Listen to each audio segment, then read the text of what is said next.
فیلم ها رو میگیرم برای بچه ها. ارتباط داشتیم. سردار باقری، دیگر عزیزان که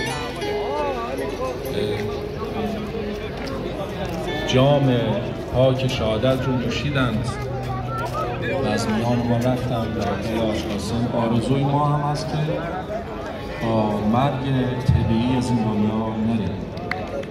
انشاءالله ما هم در کنار این دوستان عاقبتمون شهادت واقعی در راه خدا باشه و مطمئناً وقتی که دوستان بزرگ جهاد سازندگی که در این جمع